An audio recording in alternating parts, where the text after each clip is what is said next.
नमस्ते. मी doctor Ravindra Sadanand Kale, MBBS DGO and LLB. मी Mauli hospital Tasgaon, जिल्हा सांगली येथे स्त्रीरोग तज्ज्ञ व प्रसूतीशास्त्र तज्ज्ञ म्हणून काम करतो. आज आपण प्रेग्नन्सीमध्ये होणाऱ्या तक्रारींचा आढावा घेणार आहोत. या तक्रारी या प्रामुख्याने तिमाहीनुसार पाहिल्या जातात. पहिले 3 महिने, दुसरे 3 महिने, तसेच तिसरे 3 महिने यानुसार आपण या तक्रारी पाहतो व त्यावर उपचार करतो.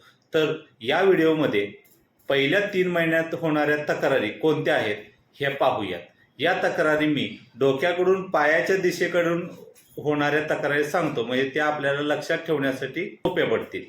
डोके दुखणे, डोळ्याला अंधारी येणे, चक्कर येणे, घशात आंबट तिखट पाणी येणे किंवा ॲसिडिटी झाल्यासारखे होणे, छातीत दुखणे, स्तनात दुखणे, निप्पलमधून स्त्राव येणे, पोटात दुखणे, खांदेखोबे दुखणे, कंबर दुखणे, तसेच वारंवार लघवीला होणे, पोट साफ न होणे, पायाला गोळे येणे, अंगावरून चिकट स्त्राव होणे यासारख्या विविध तक्रारी या पहिल्या 3 महिन्यात होत असतात.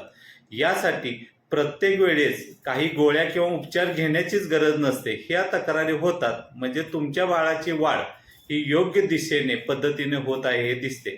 या तक्रारी अचानक जर कमी होत असतील तर तुमच्या बाळाला काही त्रास होत असेल या दृष्टीने आम्ही पाहतो.